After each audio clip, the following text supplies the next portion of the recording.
and kind of how I do it, and then we'll just get through that as quickly as I can, and then any questions you guys have, be happy to answer them. All right, so so there's two main reasons why film is really important. One is it's the best at educating because it transmits the most information per second. So you can really, get complex ideas smashed in there. And also, it allows you to use storytelling. And storytelling is neurologically ingrained in us. When you hear a story, your brain fires in the same way as if you were there experiencing it. So storytelling really taps into our emotions. And a lot of decisions really are made like on emotions. They're not like logical decisions. And so, film is the best way to inspire people because the combination of all of that information plus the storytelling plus music, right? If you ever watch a film or an episode and if you mute like a horror movie, you mute the sound, it's completely different, change the song. So it's a really great way to explain something complicated like Bitcoin, for example. And so, yeah, that's why I think it's important. Everybody talks about education. I think film is the best way to educate. Now, in terms of like how I make a film and go about it, the first thing is usually a story, right? You get compelled by a story. Something catches you. And so once you're at that point, you don't really flesh it out. Typically, it takes some time. But you should start to think about your audience. Who is going to be interested in this? Why would they be interested? And what do I want them to do after watching it? That's really important, right? You can give someone a bunch of information, but what you really want is you want them to take action, right? If you inspire them, like strike while the iron is hot. So you really got to keep that in mind. But as you develop the story, the audience may change, what you want them to do, the goal may change. So it's okay to be flexible. But eventually, you will have, and you should be specific with your audience and your goal, right? Don't be like, I want to just get anybody who might be interested in Bitcoin. Like, okay, is this piece for somebody who knows a lot about Bitcoin, knows a little bit, knows nothing, thinks shitcoins or where it's at? The way you deliver any message is going to be different depending on who you're talking to. So be specific, and then also be specific with what you want them to do. If you're trying to orange pill somebody, maybe it's too grand of a goal. Maybe you should just try to see if you can get them to DCA, like $1 a day, or $5 a day. Be specific, but make it clear that's what you want them to do. So once you know who you're going for, what you want them to do, and what your story is going to be, I do it backwards. I write the trailer for the film. I imagine I'm going to do the voiceover for the trailer, and I do that because it makes me distill the main points of the film to the smallest, most concise way that they can be said. And from there, once I'm happy with that, I can fill in the gaps and I can add some more details, and I start to have an idea of who I might want to interview and what visuals might be good with these things. And even when I interview, I'll know kind of what questions I want to ask to get them to say these beautiful, like short lines, So yeah, so that's what I do. Write the trailer first, and then after you write the trailer, write the whole thing. Like you're going to do the narration for it, And as you write that, you'll start to see some things that you won't want to say, and instead you'll want to visualize. But that's what you should do before doing anything else. You should have your story, the narration written for it. You may not use any of it. You may use all of it. You may use some of it. And then you have and always make sure it's in line with your audience, right? And your goal. Always, because it's easy to lose track of that. Now, my computer finally connected. Okay. So then what you're doing, right, is you're going out and you're going to collect material, right? So now you should have a pretty good idea of what you need visually and what kind of people you need, what stories you want to tell. And so you go out, right, and the way I do it, I have 2 cameras, I bring a couple LED lights, I have a couple wireless mics like this. It's plenty.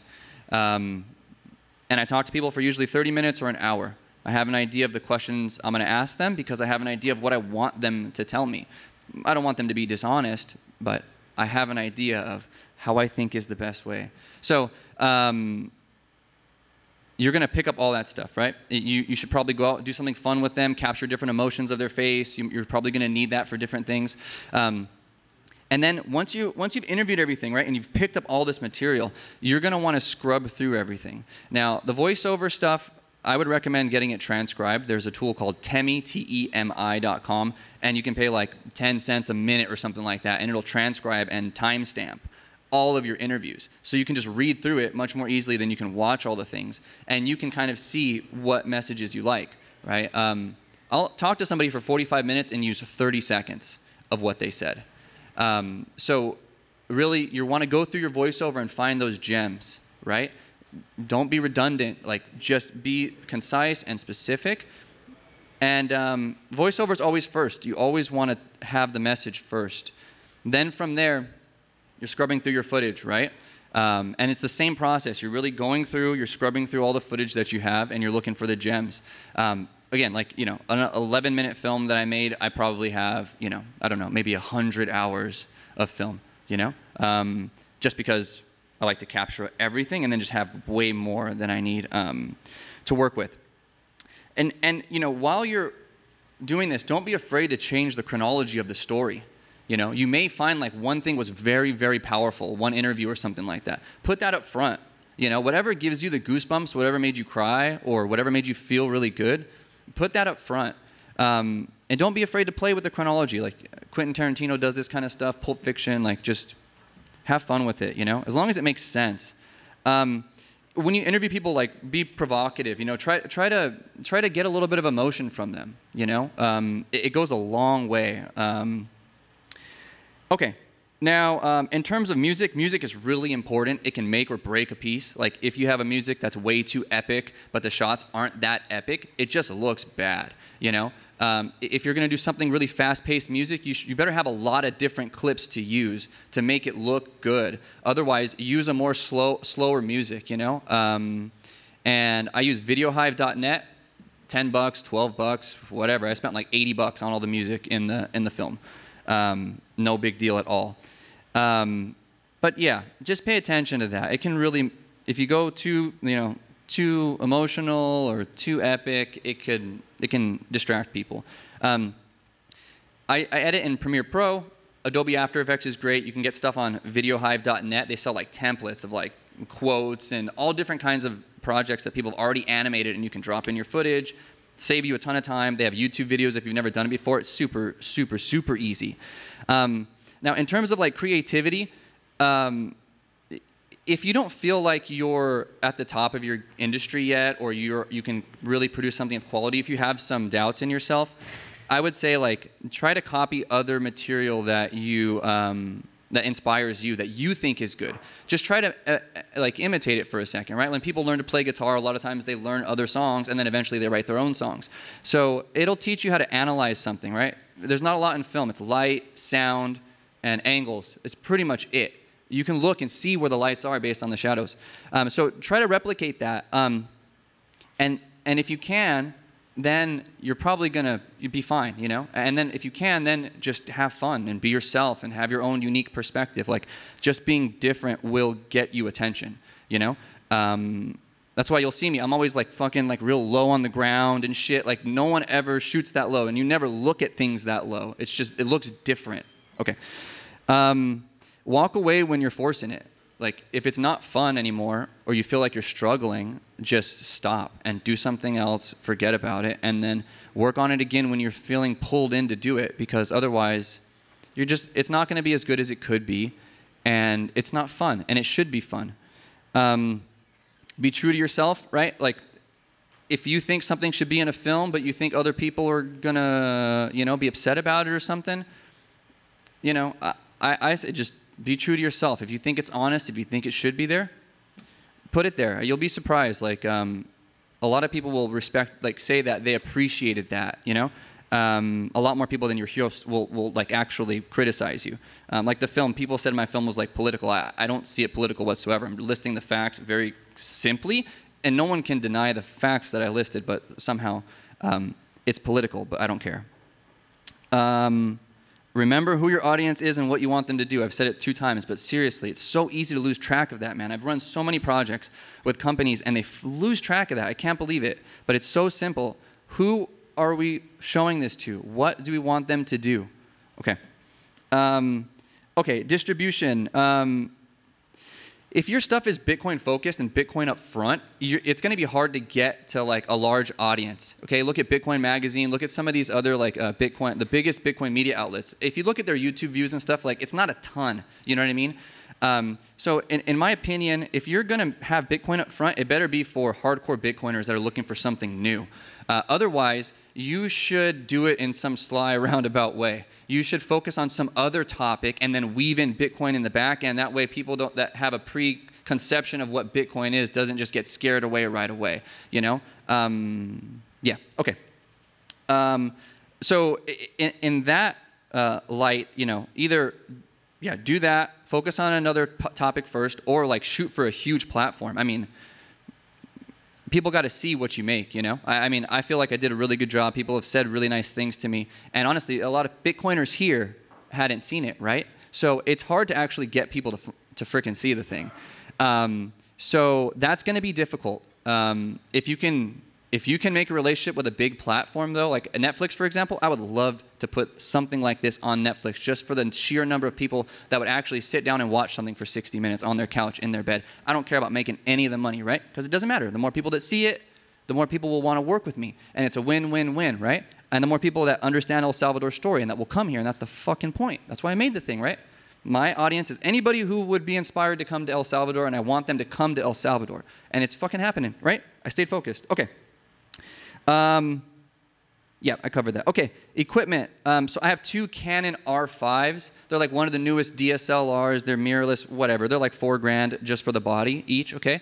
I have a stabilizer. That's what I like use most of the time.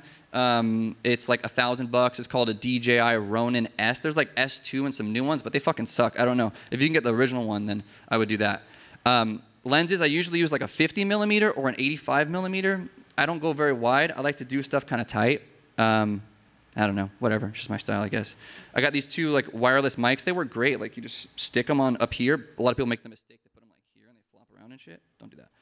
I have 2 little LED lights. They're like they're like, you know, $100 or something on Amazon. I have like a mic stand like this, and I fucking put the thing on it, and I put it right in front of someone's face like this, and another one behind them. You got to have the backlight. Essential. Because what you do is you cut the person out of the background. They have like a glow around them out of the background, right? So now you create a little bit of depth. You need the fucking backlight, 100,000%. And then drone, I have a DJI Air 2S. I don't fly it too much, but it's a lot of fun. If you're like into that, like you might have a lot of fun filming with those things. My camera settings, I shoot 24 frames per second. It's like film, whatever, that's the number. And the shutter speed is 60. When it's like slow motion, it's shooting 60 frames per second at 150 shutter speed. Shutter speed's always 2.5 times the frames per second. I like low depth of field, as you guys probably, if you saw in the film. Low depth of field means there's only a small amount of distance that's in focus, and a lot of it's really blurred out, so lights look like, you know, like little LED lights will look like big, purple, like beautiful balloons and stuff. I don't know, I like it. I feel like that's how our eyes work, too. Like, when I look at you, I can't really see them back there, you know? So low depth of field. I'm shooting like 1.8 aperture, 2.0 aperture. Software I use, I mentioned Premiere Pro, Revi and Temi for the transcripts, After Effects for like graphics and intros. Like, dude, you can $12, you can have a really nice looking intro. A lot of the intros you see for Bitcoin companies are like fucking $12 templates. Like, you can watch a YouTube video and do it. I swear, dude. And Clean Shot I use to like source material. You know, you can record like your screen on your computer, full resolution. You can record audio, whatever. You know, just I like to ask for forgiveness rather than permission, so I just grab whatever the fuck I want. That's all I got. So, questions? Videohive.net. And that's a company. They also do like the music, Audio Jungle. It's like they have like even like WordPress templates. I build websites on that stuff too. It's super easy. Like, if a good template will have a good YouTube video, and if you've never even done it before, you can do it. All right, that's it. Thank you. Thank you very much.